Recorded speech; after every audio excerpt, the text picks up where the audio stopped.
Hey guys, it's Kathy, and today we are talking about working a full-time job and homeschooling. Can you do both? Let's talk about it. Surprise, surprise! If you did not know, I work a full-time job outside of the home.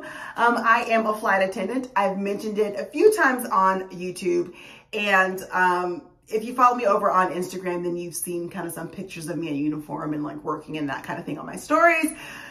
But I've been a flight attendant for 15 years, a parent for 9, and a homeschool mom for 3. So I have figured out how to make this working outside of the home thing work, and I want to share my tips with you. So make sure that you stay tuned throughout this video as I share my tips with how you can make it work, because it is so possible to work outside of the home and still homeschool. You don't have to pick one or the other. So just a little bit about my job and my schedule. Everyone asks me all the time, I don't have a set route.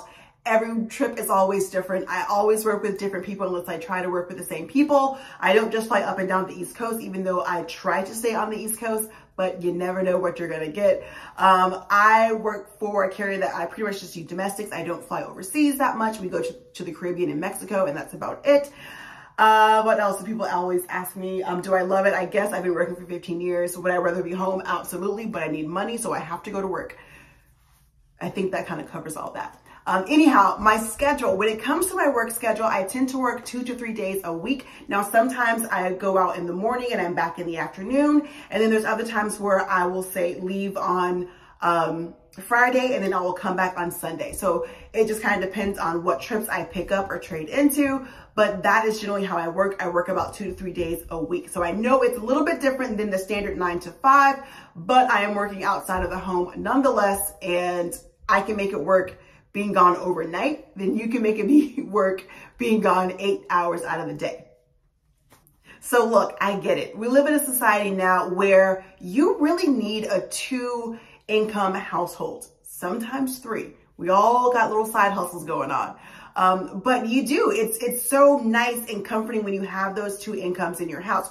But if you're able to support your family on one income and be a stay-at-home parent and homeschool, that is absolutely awesome. And I totally wish I could do that, but we're not in a position to do that. So even if you are a single parent and you are the only one that is working for your household, or you have to have 2 working people in your house, you can absolutely work outside of the home and homeschool. You can make it work. You just have to put in some effort.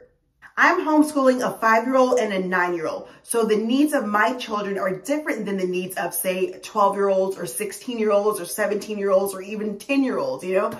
What they need from me as their homeschool instructor, teacher, homeschooler, whatever you want to call it, as their parents, will be different from children that are a bit older and a little bit more self-sufficient. But that's why we're starting it young, and we're getting this independence in now, so that as we move older, they will be very self-sufficient people. I'm the primary instructor when it comes to homeschooling our kids. My husband is working from home. Now, our first year, he worked outside of the home. The past 2 years, because of the pandemic, he has been working from home. But still, his role is very small when it comes to our homeschooling curriculum and teaching. He is more of the if your kids went to public school, when they would come home from school and do homework and your parents would help them with the homework afterwards, that's kind of what he does. I am the one who introduces new topics, who really instructs and teaches them the new concepts that we're learning. And then he will kind of help as needed while I'm away when they're home working with him. So the things that I leave for them while I'm away is more like homework, practice work, but he doesn't teach them any new instruction. I'm the one that teaches all of the new instruction.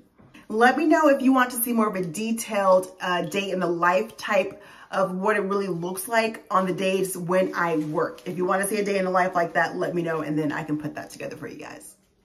All right, so here are the 3 things that you need in order to work outside of the home and homeschool. The first thing you need is the support. You need support of your family, your immediate family, those living in your house, your spouse, your partner, your children, as well as the support of those outside of the home, grandparents, anyone that's going to help when it comes to your children. We sat our girls down and we had a conversation with them.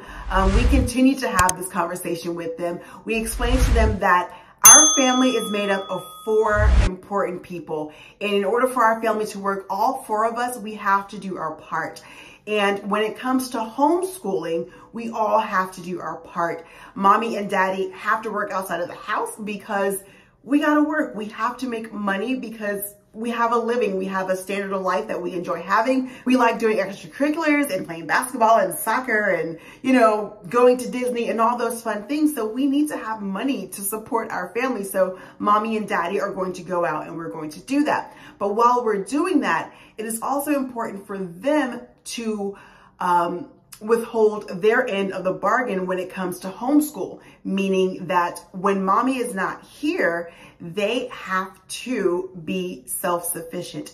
Daddy is here to help, but he cannot teach them the way, he does not have the time during his day because he is working from home to teach them the way that mommy is able to sit down and teach them. So we rely on them. I rely on my older daughter to sit down and read through the sight word books with her 5-year-old sister. I rely on her to help her sister when it comes to, a sight word puzzle or things like that, because she is stepping in for us and she's helping us. Now, I don't leave a heavy load of things for them to do, but it's just the same sense of your big sibling helping you with your homework after school. That is exactly what we're doing. We're just doing it during the day, during homeschool. So she doesn't have the pressure of having to teach her little sister, but she is there to help support and help read things and explain instruction when her little sister can't. So the second thing you need to do is to be organized. Now look, I am not an organized person whatsoever. I kind of live in a state of organized chaos because, I am a creator, I'm artsy, I'm crafty, I am messy, and it's everywhere, and that's just who I am. But when it comes to homeschool, your girl has her things together. All my I's are dotted and my T's are crossed and things are in order. Now, you can still be a relaxed homeschooler like we are, but have things together. You don't have to be super straight and narrow to be organized. What I mean by being organized is just planning on having things to leave, knowing where you are, having a general idea of what you're teaching. That way, when you're not there to teach, you can leave things with your children to work on their own, just as if they had homework after school, if they were in a public school, or just so that you can hand things off to other caretakers while you're away. You also want to make sure that you're organized because you want to make sure that you're good with the government. Don't want to mess that stuff up. Make sure that all your stuff is together when it comes to what you need for your state laws. And finally, guys, you got to think outside the box. Homeschooling is not Monday through Friday, 8 to 3. If you're someone that works a 9 to 5 and then you get home at 6 p.m., you can still school from 7 to 9 or whatever time you want to school. You can school as you're driving home when you pick your kids up from daycare or wherever with the sitter or wherever they are. You can pick them up, put on an audiobook, listen to the read aloud, talk about that. When they get home, they could write about what they've learned. They can write while they're in the car, depending on how long your drive is. And there's your language arts. There is your literature study. You can have them draw. I mean, like you could do so much. You can still do so much within that hour of time. And then when you get home, you can do instruction with them. This is where that support system really comes in, and your family knowing that you depend on them to hold their place, to do their part when it comes to the family, because for 2 hours in the afternoon, you need to do some school. You have to do some work. On Saturday morning, before you guys go out to soccer practice, you got to get those 2 hours in of schooling. But make sure you check with your state when it comes to how many days you have to have and how many hours.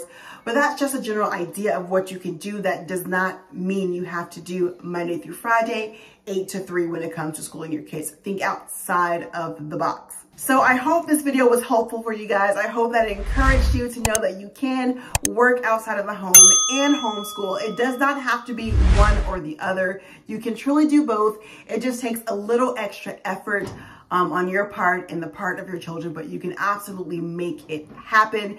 Drop any questions down below. I would love to see how you make it work with homeschooling your kids and working outside of the house. Even if you work in the home, that's a whole other subject right there, is working in the house with your kids running around you. So let me know how you guys are getting things done and making it work. I will talk with you guys in a couple of days. Bye, guys.